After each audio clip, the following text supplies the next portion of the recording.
Depois que meu marido morreu, descobri que minha melhor amiga de 40 anos estava planejando me tirar tudo. Minha casa, minha empresa, até minha dignidade. Mas o que ela não esperava era que eu descobrisse o plano dela antes. E o que fiz com essa informação mudou nossas vidas para sempre. Antes de continuar, inscreva-se no canal e comente de onde você está assistindo. Adoramos saber até onde nossas histórias chegam. Sua presença aqui significa muito para mim. Meu nome é Lúcia. Tenho 68 anos. E por muito tempo, acreditei conhecer as pessoas ao meu redor. Acreditei na bondade humana. Acreditei que a amizade era um laço tão forte quanto o sangue. Talvez até mais forte. Passei a maior parte da minha vida construindo. Construí um lar ao lado de Roberto, meu marido, por 42 anos. Construí uma empresa de costura que começou com uma máquina velha no quartinho dos fundos e cresceu até empregar 35 pessoas. Construí amizades que eu tinha certeza que durariam a vida toda. Mas a vida tem uma forma cruel de nos ensinar que nem tudo que brilha é ouro. E nem toda mão estendida vem para nos ajudar a levantar. Algumas vêm para nos empurrar ainda mais fundo no buraco. Esta é a história de como perdi tudo. E de como, no processo, encontrei algo muito maior, minha própria força. Roberto e eu nos conhecemos quando eu tinha apenas 22 anos. Ele trabalhava como contador em uma pequena firma no centro da cidade. E eu era costureira em uma oficina que mal pagava o suficiente para o aluguel do meu quartinho. Nos casamos depois de 1 ano de namoro. Foi uma cerimônia simples, mas cheia de amor. Usamos nossas economias para alugar uma casinha modesta no bairro Operário. As paredes tinham rachaduras, mas para nós era um palácio. Roberto sempre me apoiou. Quando eu disse que queria ter meu próprio negócio, ele não hesitou. Pegamos um empréstimo pequeno, compramos uma máquina de costura industrial usada e eu comecei a trabalhar de casa. Cortinas, roupas sob medida, consertos. Aceitava qualquer trabalho. Os anos passaram. O negócio cresceu. Contratei ajudantes, abrimos uma loja. Depois, uma fábrica pequena. Roberto cuidava da parte administrativa e eu, da criação e produção. Éramos uma equipe perfeita. Não tivemos filhos. Tentamos por anos, mas não veio. No começo foi doloroso. Eu via outras mulheres com seus bebês e sentia um vazio no peito que parecia nunca cicatrizar. Mas com o tempo, aprendemos a aceitar. Roberto dizia que Deus tinha outros planos para nós. E talvez ele tivesse razão. Foi justamente por não termos filhos que outras pessoas se tornaram tão importantes em nossas vidas. Sobrinhos, afilhados, amigos que eram como família e, principalmente, Marina. Conheci Marina há 40 anos, quando ela se mudou para a casa ao lado da nossa. Era uma mulher vibrante, sempre sorrindo, com aquela energia contagiante que ilumina qualquer ambiente. Ela tinha acabado de se separar do marido e estava recomeçando a vida com a filha pequena, Júlia. Nos tornamos amigas instantaneamente. Eu a ajudei naqueles primeiros meses difíceis. Cuidava de Júlia enquanto Marina trabalhava. Levava comida quando sabia que o dinheiro estava curto. Roberto também se afeiçoou a elas. Eram como a família que nunca tivemos. Com o tempo, Marina se estabilizou. Conseguiu um bom emprego como gerente em uma loja de departamentos. Júlia cresceu, foi para a faculdade, se formou em administração e se casou bem. Marina se aposentou cedo e parecia ter uma vida confortável. Durante todos esses anos dividimos tudo: alegrias, tristezas, conquistas, derrotas.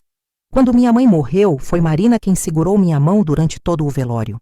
Quando Roberto teve um problema de saúde há 10 anos, foi Marina quem dormiu no hospital comigo por 3 noites seguidas. Eu confiava nela mais do que confiava em mim mesma. Ela conhecia cada detalhe da minha vida. Tinha a chave da minha casa. Sabia a senha do meu cofre.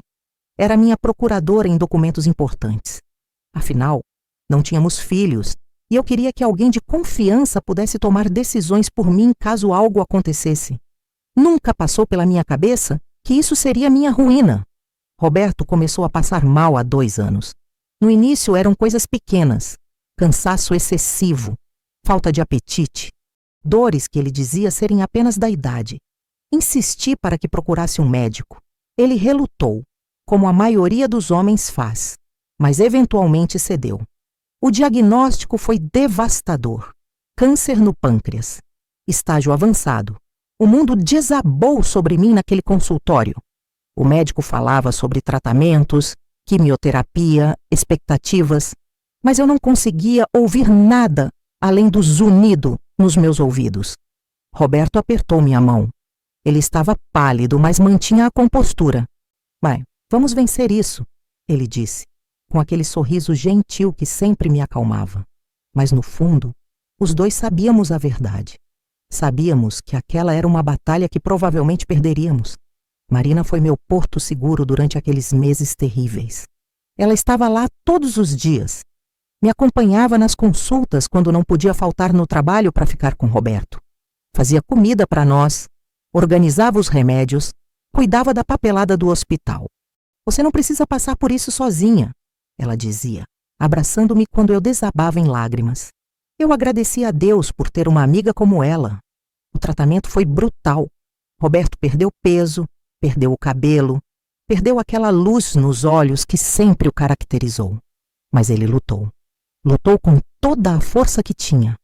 Infelizmente, não foi suficiente. Roberto faleceu em uma terça-feira chuvosa, há 1 ano e meio. Eu estava ao lado dele, segurando sua mão. Ele abriu os olhos pela última vez, olhou para mim e sussurrou. Você é a melhor coisa que já me aconteceu. Então, ele se foi. Os meses após a morte de Roberto foram os mais escuros da minha vida. Eu não conseguia sair da cama. Não conseguia comer. Não conseguia pensar em nada além da dor imensa que sentia no peito. Marina assumiu tudo. Ela organizou o funeral, lidou com as condolências, pagou as contas, cuidou da empresa. Eu simplesmente não tinha forças para nada. Deixa que eu cuido de tudo, ela dizia, acariciando meu cabelo, enquanto eu chorava inconsolavelmente. Você só precisa descansar e se recuperar. E eu deixei. Eu confiei nela completamente. Ela começou a ir à empresa no meu lugar. Dizia que estava resolvendo coisas, conversando com os funcionários, mantendo tudo funcionando até eu me recuperar. Eu assinava documentos que ela trazia sem nem ler direito. Minha cabeça não funcionava. Eu estava perdida em uma névoa de tristeza. Assina aqui, Lúcia. É só uma renovação de contrato com os fornecedores, ela dizia, colocando os papéis na minha frente. Eu assinava. Aqui também. É para o banco, rotina, ela continuava. Eu assinava. Nunca questionei. Por que questionaria? Era minha melhor amiga, minha irmã de coração, a pessoa em quem eu mais confiava no mundo. Lentamente, muito lentamente, comecei a sair da névoa. A dor não passou, mas aprendi a conviver com ela. Comecei a sair de casa novamente. Comecei a pensar em voltar à empresa. Foi quando as coisas começaram a ficar estranhas. Certo dia, fui até a fábrica sem avisar. Queria ver como estavam as coisas, conversar com os funcionários, sentir novamente aquele ambiente que eu tinha ajudado a construir. Mas quando cheguei, percebi algo diferente. As pessoas me cumprimentaram com educação, mas havia uma distância que não existia antes. Alguns desviavam o olhar. Outros pareciam desconfortáveis com minha presença. Procurei por Cláudia, minha supervisora de produção há 15 anos. Ela sempre foi direta comigo. Cláudia, está tudo bem aqui? Perguntei. Ela hesitou. Olhou para os lados como se checasse se alguém estava ouvindo. Dona Lúcia, eu não sei se deveria dizer isso, mas... Ela respirou fundo. A dona Marina disse que a senhora estava pensando em vender a empresa. Disse que a senhora não está bem da cabeça depois da morte do seu Roberto. Senti como se tivesse levado um soco no estômago. O quê? Eu nunca disse isso. Cláudia pareceu aliviada. Então não é verdade? Ainda bem. A gente estava preocupado. Ela já trouxe até umas pessoas aqui para avaliar a empresa. Disse que estava fazendo por você, para conseguir o melhor preço. Meu sangue gelou. Que pessoas? Não sei ao certo. Empresários, acho. Ela pediu para mostrar tudo para eles. Os equipamentos, os contratos, os livros contábeis. Saí de lá com as pernas tremendo. Dirigi até em casa em piloto automático, a mente acelerada tentando processar aquilo. Quando cheguei, fui direto para o escritório de Roberto. Abri o arquivo onde guardávamos todos os documentos importantes da empresa. Meu coração disparou quando vi que vários papéis estavam faltando. Com as mãos trêmulas, liguei o computador e acessei o sistema do banco. Digitei minha senha. Acesso negado. Tentei novamente. Acesso negado. Liguei para o banco imediatamente. Boa tarde, aqui é Lúcia Ferreira. Estou tentando acessar minha conta, mas minha senha não está funcionando. Após alguns minutos de verificação, a atendente voltou. Senhora Ferreira, consta aqui que sua procuradora Marina Costa Santos alterou as senhas de acesso há 3 meses. A senhora precisa entrar em contato com ela para obter as novas credenciais. Desliguei o telefone com as mãos tremendo tanto que quase o deixei cair. Nos dias seguintes, investiguei tudo. Cada documento, cada conta, cada assinatura que eu tinha dado sem prestar atenção. O que descobri me deixou sem chão. Marina tinha transferido a maioria das ações da empresa para o nome dela. Usou as procurações que eu tinha dado e os documentos que eu assinei sem ler durante meu luto. Tecnicamente, tudo parecia legal. Eu tinha assinado. Havia testemunhas. Ela havia esvaziado quase todas as minhas contas bancárias, transferindo o dinheiro para investimentos, que descobri depois eram contas no nome dela. A casa, minha casa, onde vivi com Roberto por décadas, tinha uma hipoteca nova que eu não sabia que existia. O dinheiro da hipoteca também desapareceu. E havia mais, muito mais. Marina tinha feito um seguro de vida em meu nome, com ela como beneficiária. Encontrei os documentos escondidos em uma pasta no escritório. Minha assinatura estava lá. Não me lembrava de ter assinado aquilo, mas a letra era minha. Provavelmente tinha assinado junto com todos aqueles outros papéis, confiando que era apenas papelada de rotina. Senti náusea. Entendi então a dimensão do que estava acontecendo. Marina não estava apenas roubando meu dinheiro e minha empresa. Ela estava planejando ficar com tudo. E, pelo que parecia, estava esperando que eu desaparecesse da equação. Passei uma semana inteira sem dormir direito. Minha mente era um turbilhão de emoções. Raiva, tristeza, traição, medo. Mas principalmente uma pergunta que não me deixava em paz. Por quê? Por que Marina faria isso comigo? Éramos amigas há 40 anos. Eu a ajudei quando ela não tinha nada. Cuidei de sua filha como se fosse minha. Dividi minha vida com ela. Será que sempre foi tudo mentira? Será que ela sempre me viu apenas como uma oportunidade? Pensei em confrontá-la diretamente. Pensei em ir à polícia. Pensei em contratar um advogado e processar tudo e todos. Mas então, uma ideia diferente começou a se formar em minha mente. Se Marina estava jogando um jogo de xadrez comigo, como a peça que ela acreditava poder manipular à vontade, talvez fosse hora de eu mostrar que também sabia jogar. Contratei discretamente um advogado. Não qualquer advogado, mas Dr. Alberto Mendes, um dos melhores especialistas em direito empresarial e patrimonial da cidade. Expliquei toda a situação. Ele analisou cada documento, cada transferência, cada assinatura. Ela foi muito cuidadosa, ele admitiu. Tecnicamente você assinou tudo, mas há brechas. O fato de você estar em luto profundo e sob medicação psiquiátrica na época pode ser usado como argumento de que você não estava em plenas condições de tomar decisões. Além disso, há indícios claros de má-fé. Ela se aproveitou de sua vulnerabilidade. Podemos reverter isso? Perguntei. Podemos, mas vai ser uma batalha longa e cara. E mesmo que ganhemos, você pode nunca recuperar tudo. Refleti sobre isso por um momento. E se... Comecei, uma ideia se formando. E se eu não quiser apenas reverter? E se eu quiser garantir que ela nunca mais possa fazer isso com ninguém? Dr. Alberto me olhou com interesse. O que tem em mente? Expliquei meu plano. Conforme falava, vi um sorriso surgir no rosto do advogado. Ousado, ele disse. Mas pode funcionar.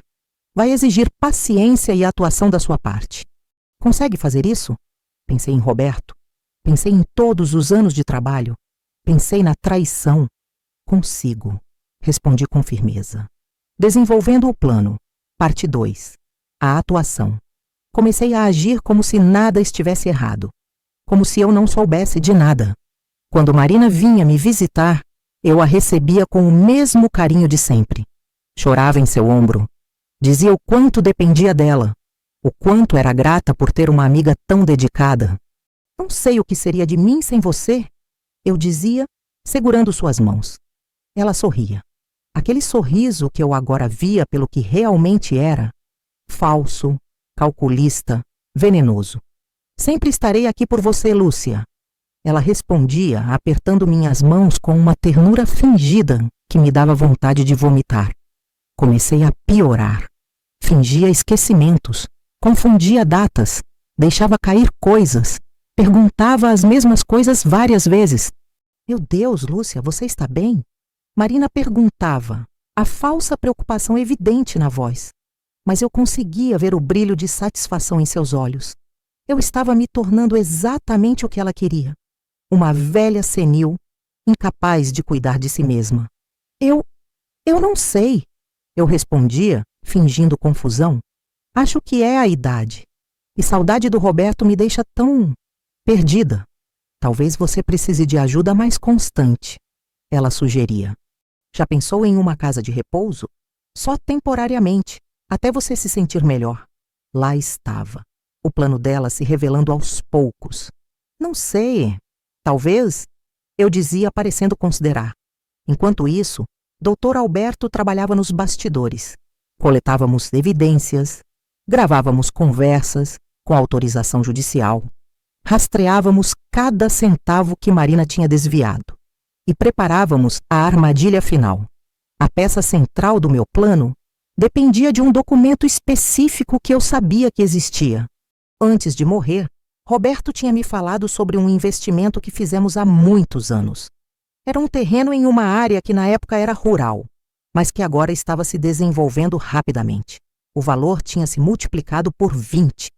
Roberto tinha guardado a escritura desse terreno em um lugar especial. Apenas ele e eu sabíamos. Nem Marina conhecia esse investimento. O terreno estava avaliado em quase 2 milhões de reais. Eu sabia que se Marina soubesse desse terreno, ela faria de tudo para colocá-lo em seu nome também. E era exatamente isso que eu queria. Comecei a deixar pistas. Conversava ao telefone sobre aquele terreno que Roberto mencionou quando sabia que Marina estava por perto. Deixei um documento à mostra acidentalmente quando ela veio me visitar. Como esperado, ela mordeu a isca. Lúcia, vi que você tem um terreno na Zona Norte. Ela disse casualmente alguns dias depois. É uma área que está se valorizando muito. Já pensou em vender? Fingi surpresa. Como você sabe disso? Ah, você comentou outro dia, lembra? Ela mentiu suavemente. Eu não tinha comentado. Ela tinha visto o documento que eu deliberadamente deixei para ela encontrar. Ah, sim. Acho que sim. Fingi confusão novamente. É muita coisa para administrar sozinha. Talvez você possa me ajudar com isso também? Os olhos dela brilharam. Claro, seria um prazer. Vou precisar da escritura e de uma procuração específica para esse terreno. Posso cuidar de tudo para você. Você é tão boa para mim. Eu disse, minha voz embargada de falsa emoção. Era exatamente isso que eu esperava que ela dissesse. Desenvolvendo o plano. Parte 3. A armadilha. Dr. Alberto preparou 2 conjuntos de documentos. Um real e um falso. O conjunto falso indicava que eu estava transferindo o terreno para Marina, em reconhecimento por toda a ajuda e amizade ao longo dos anos. Os documentos pareciam absolutamente legítimos, reconhecidos em cartório, com um tabelião que estava cooperando com a investigação. Assinados por mim, testemunhados. Mas havia um detalhe que apenas um especialista muito atento perceberia. Um código específico no número do registro que indicava que o documento era parte de uma operação de investigação de fraude. Marina não perceberia. Ela estava tão focada em conseguir o terreno que não verificaria os detalhes minuciosos. O conjunto real de documentos permaneceu seguro com o Dr. Alberto. Levei os documentos falsos para Marina assinar como testemunha. Preciso que você assine aqui também. Eu disse, minha mão tremendo, dessa vez de raiva genuína, não de fingimento. Como testemunha de que estou em pleno uso das minhas faculdades mentais. Ela assinou sem hesitar. Por que hesitaria? Ela acreditava ter ganhado. Pronto, ela disse sorrindo. Agora deixa que eu cuido de registrar tudo. Obrigada, Marina. Você é uma verdadeira irmã para mim. Ela me abraçou.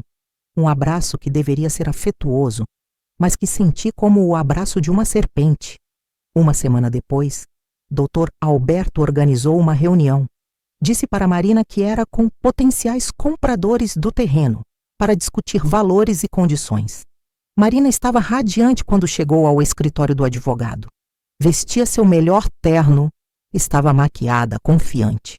Ela lhe acreditava que estava prestes a fechar um negócio de 2 milhões de reais. Eu já estava lá quando ela chegou, sentada na grande mesa de reuniões, com o Dr. Alberto ao meu lado. Mas não havia compradores. Em vez disso, havia 2 detetives da Polícia Civil, uma promotora pública e uma auditora forense. O sorriso de Marina desapareceu instantaneamente quando ela viu as pessoas na sala. Lúcia, o que está acontecendo aqui? Respirei fundo. Este era o momento. Sente-se, Marina. Eu disse, minha voz firme e clara. Sem tremores, sem lágrimas, sem confusão. Ela olhou ao redor, claramente querendo fugir, mas sentou-se lentamente. Dr. Alberto abriu uma pasta grossa. Senhora Marina Costa Santos, eu represento a senhora Lúcia Ferreira. Estamos aqui hoje para discutir uma série de irregularidades financeiras e patrimoniais que foram descobertas nos últimos meses. Marina empalideceu. Irregularidades? Do que você está falando? A auditora forense tomou a palavra. Nos últimos 3 meses, conduzimos uma auditoria completa de todas as transações financeiras relacionadas à empresa da senhora Lúcia Ferreira e suas contas pessoais. Descobrimos desvios que totalizam mais de 1,2 milhões de reais, além de transferências fraudulentas de ativos e propriedades. Isso é ridículo! Marina explodiu. Lúcia me deu procuração! Ela assinou tudo! Ela pediu minha ajuda! É verdade. Eu disse calmamente, pela primeira vez olhando diretamente nos olhos dela.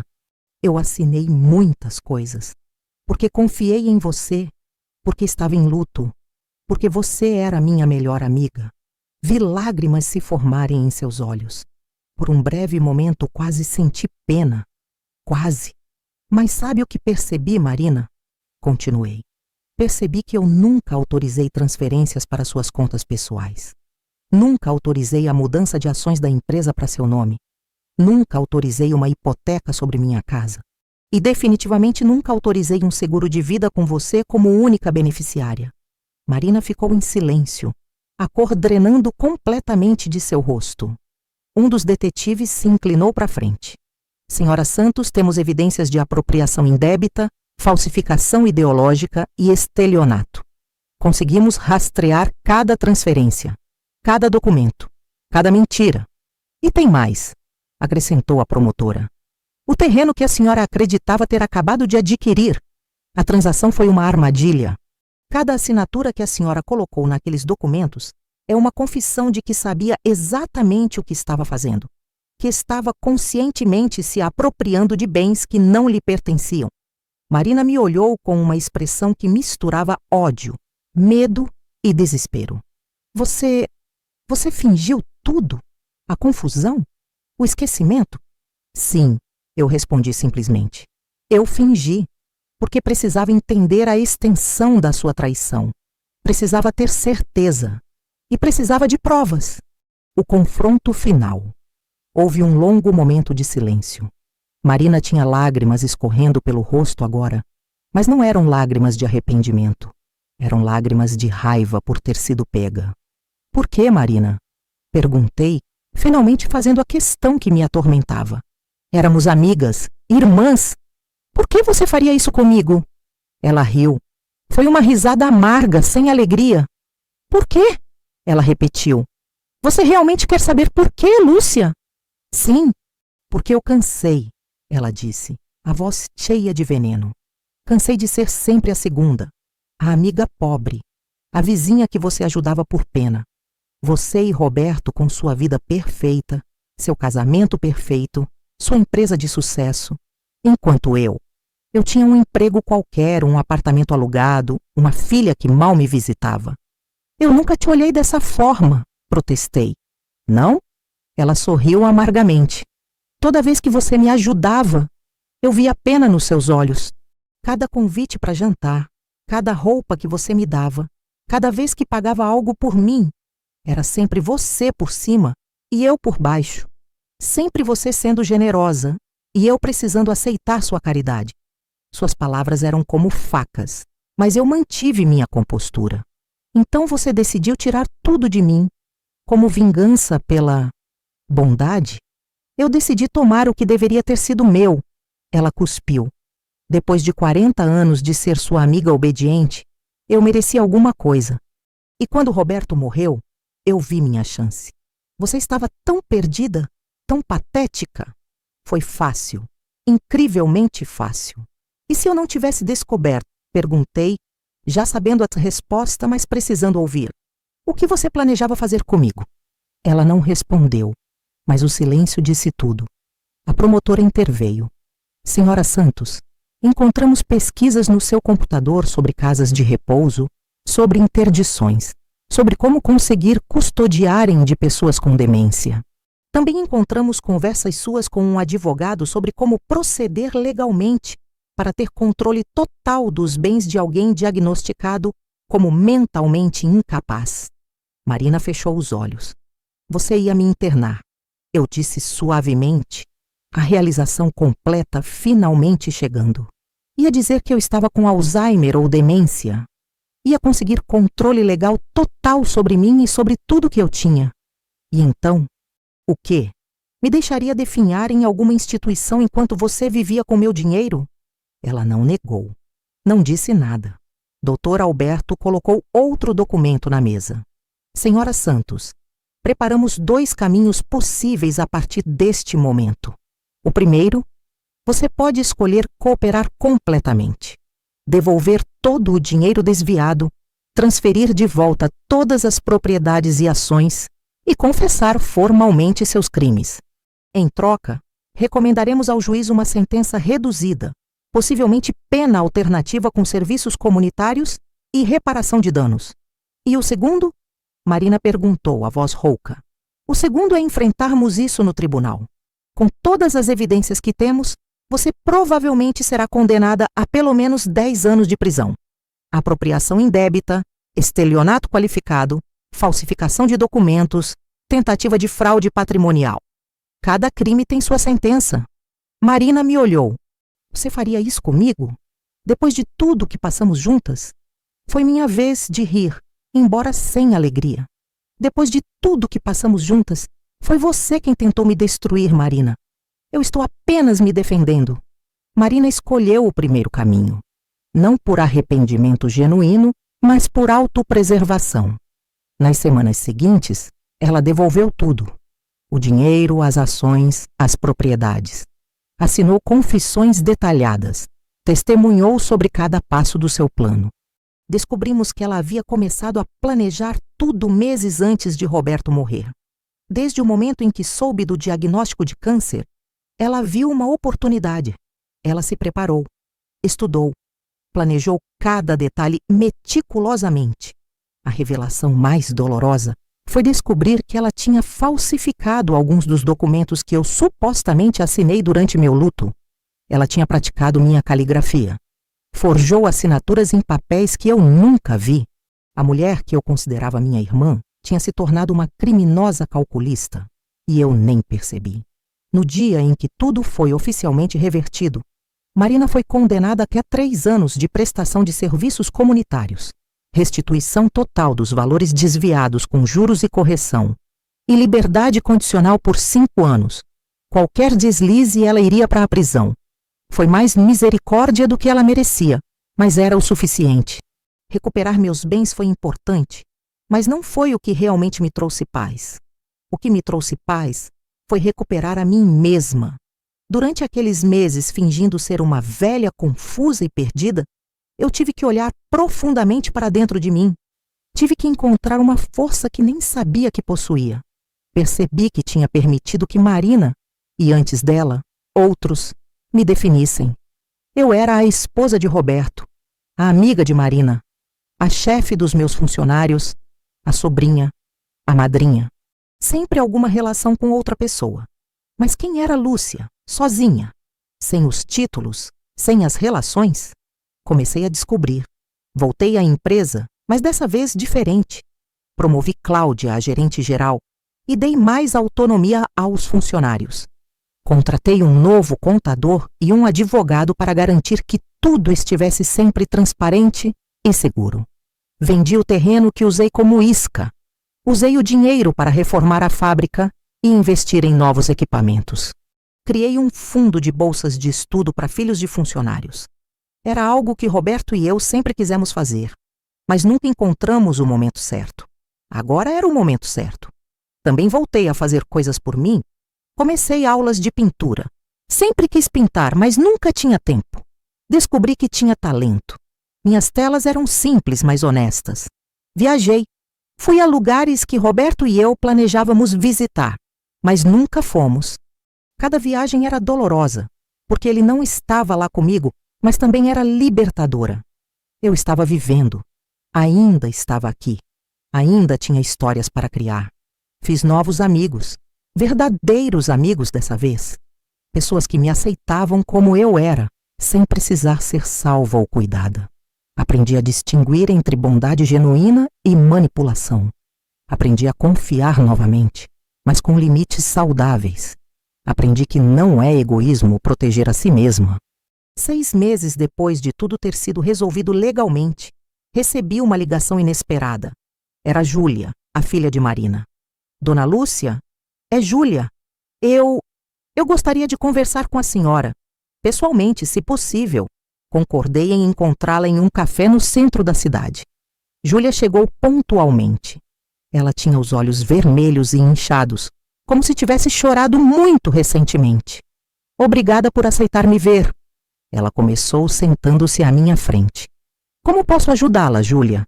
Eu não sabia, ela disse, lágrimas começando a escorrer. Não sabia de nada do que minha mãe estava fazendo. Quando tudo veio à tona, eu fiquei chocada, completamente chocada. Observei-a em silêncio, deixando que continuasse. Minha mãe sempre foi orgulhosa. Sempre fingiu que estava tudo bem, mesmo quando não estava. Mas eu nunca imaginei que ela seria capaz disso. Não com a senhora. Não depois de tudo que a senhora fez por nós. Por que você está aqui, Júlia? Para pedir desculpas, ela disse, enxugando os olhos. Eu sei que não fui eu quem fez nada, mas ela é minha mãe. E me sinto responsável de alguma forma, envergonhada. E também, ela hesitou. Também? Também para dizer que cortei relações com ela. Não consigo olhar para ela sem sentir nojo. O que ela fez foi imperdoável. A senhora foi como uma tia para mim, como uma segunda mãe. E ela tentou te destruir. Estendi a mão e toquei a dela suavemente. Júlia, você não é responsável pelas escolhas de sua mãe. Cada pessoa é responsável por si mesma. Eu sei, mas... Dona Lúcia, eu queria perguntar. A senhora pode me perdoar por não ter percebido? Por não ter protegido a senhora? Não há nada para perdoar, querida. Você não sabia. E mesmo que soubesse, não era sua responsabilidade me proteger. Mas agradeço pela sua preocupação. Conversamos por mais 1 hora. Júlia me contou como Marina estava vivendo agora, praticamente isolada, sem amigos, fazendo seus serviços comunitários, amarga e ressentida. Antes de nos despedirmos, Júlia fez uma última pergunta. Dona Lúcia, a senhora acha que algum dia poderá perdoar minha mãe? Refleti sobre isso. Tinha pensado muito sobre perdão nas últimas semanas. Não sei, Júlia. Sinceramente, não sei. O perdão não é algo que se decide de uma hora para outra. É um processo. Talvez um dia eu chegue lá. Talvez não. Mas o que posso dizer é, não fico mais acordada à noite com raiva. Não deixo mais que a traição dela ocupe espaço na minha mente. Eu seguir em frente. E isso, para mim, já é suficiente. 2 semanas após meu encontro com Júlia, recebi uma carta. Era de Marina. Reconheci a caligrafia no envelope imediatamente. Por um longo tempo, apenas olhei para o envelope sem abri-lo. Será que eu queria ler o que ela tinha a dizer? Será que importava? Eventualmente, curiosidade venceu. Abri a carta. Lúcia, não espero que você leia isso. Não espero que responda. Não espero perdão. Na verdade, não sei nem por que estou escrevendo, exceto que talvez precise para mim mesma. Você estava certa sobre tudo. Sobre mim, sobre minhas motivações, sobre minha inveja. Passei a vida inteira me sentindo inferior a você. E o pior é, você nunca me fez sentir assim. Fui eu. Foi sempre eu me comparando, me diminuindo, acreditando que eu não era boa o suficiente. Quando vi a oportunidade de ter o que você tinha, eu não hesitei. Justifiquei para mim mesma de 1000 formas. Disse que você não precisava de tudo aquilo, que você não teria filhos para deixar herança, que eu merecia depois de tantos anos de amizade. Mas a verdade é simples e horrível. Eu queria o que era seu porque nunca consegui construir algo próprio que fosse tão valioso. E em vez de trabalhar para criar minha própria versão de sucesso, eu tentei roubar a sua. Não estou pedindo perdão. Não mereço. Apenas queria que você soubesse que reconheço minha monstruosidade. Reconheço que destruí a melhor amizade que já tive por ganância e inveja. Você foi sempre boa para mim. Sempre. E eu retribuí com traição. Espero que você seja feliz, Lúcia. Espero que encontre paz.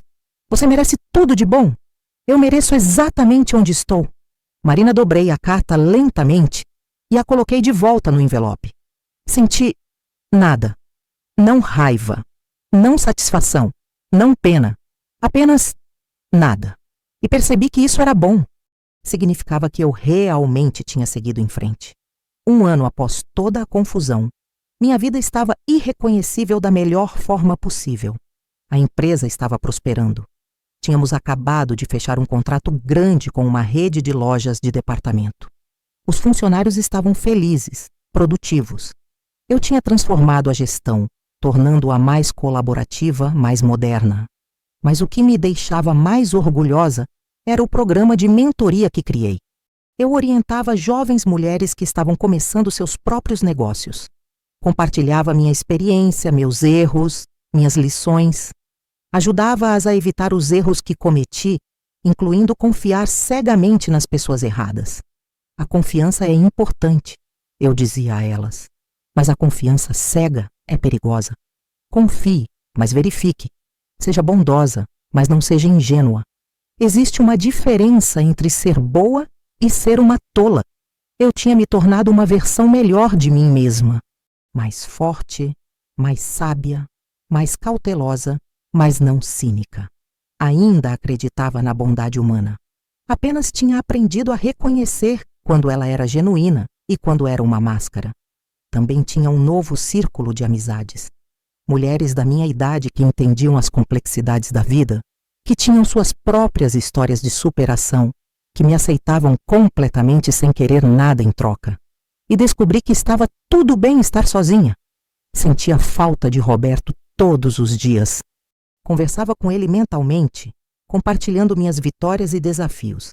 Sentia que ele estaria orgulhoso de como eu tinha lidado com tudo. Você sempre foi mais forte do que pensava. Eu imaginava ele dizendo com aquele sorriso gentil, e talvez ele tivesse razão. Talvez eu sempre tenha sido forte.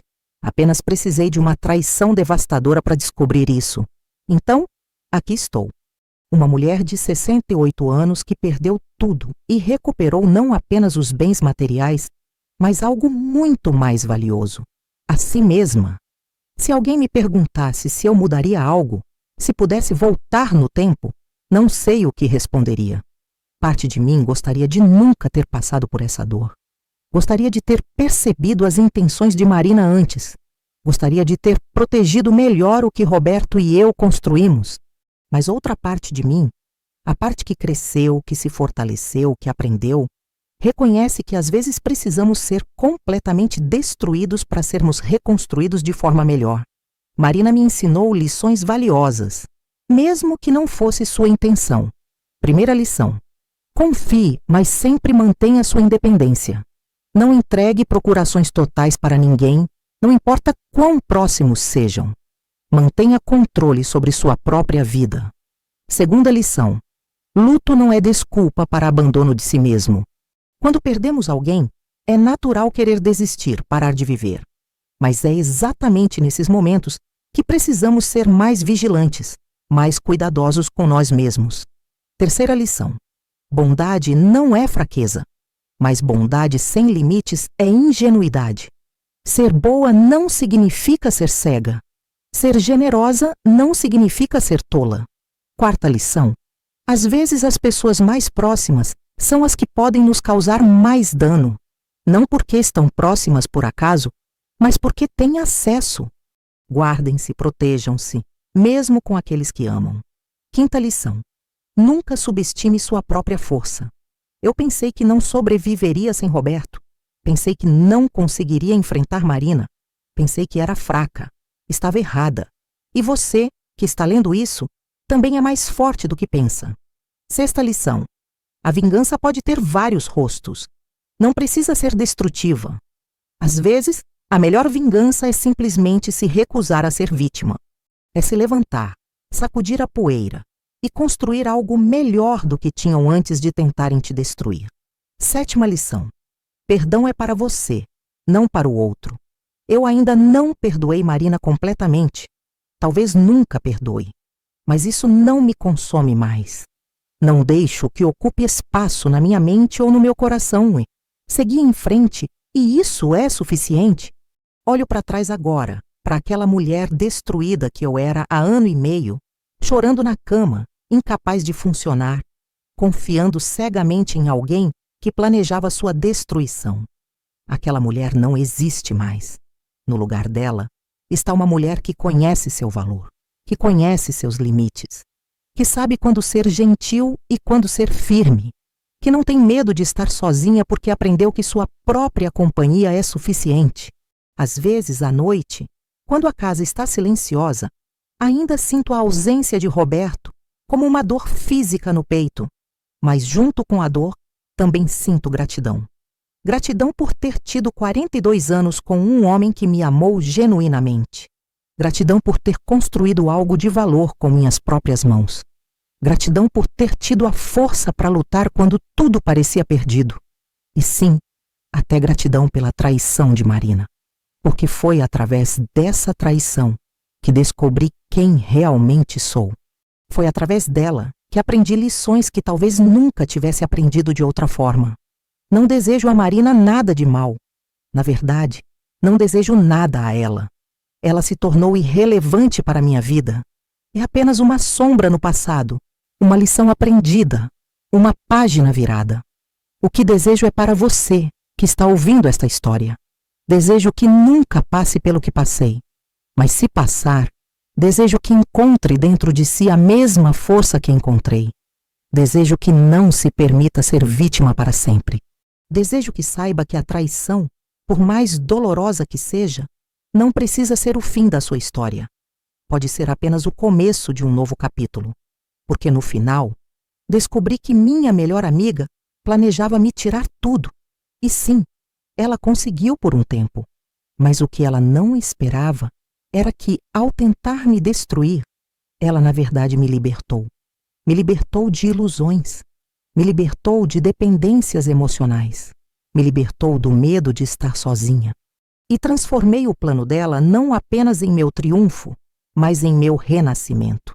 Às vezes, o destino nos tira tudo para mostrar o que realmente importa. E o que realmente importa não são os bens materiais, não são as amizades falsas, não é a aprovação dos outros. O que realmente importa é saber quem você é quando tudo é retirado de você e se levantar, de novo e de novo, não importa quantas vezes te derrubem. Esta é minha história. Esta é minha verdade. Esta é minha vitória. Se você chegou até aqui, obrigada por me acompanhar nesta jornada. Sei que foi longa, mas precisava contar tudo. Cada detalhe importava para entender como chegamos do ponto de destruição ao ponto de renascimento. Se essa história tocou você de alguma forma, se você se identificou com alguma parte dela, ou se simplesmente quer compartilhar sua própria experiência, deixe nos comentários. Adoro ler suas mensagens. Cada história compartilhada nos ajuda a todos a nos sentirmos menos sozinhos nessa jornada que chamamos de vida. E se você conhece alguém que está passando por algo similar, seja uma traição, uma perda, uma situação aparentemente sem saída, compartilhe esta história. Às vezes, tudo o que precisamos é saber que alguém já passou por isso e sobreviveu. E não apenas sobreviveu, mas prosperou. Clique no próximo vídeo. Lá tem mais um drama com uma reviravolta surpreendente. Uma história de superação que vai te fazer acreditar que nunca é tarde para recomeçar. Até a próxima história.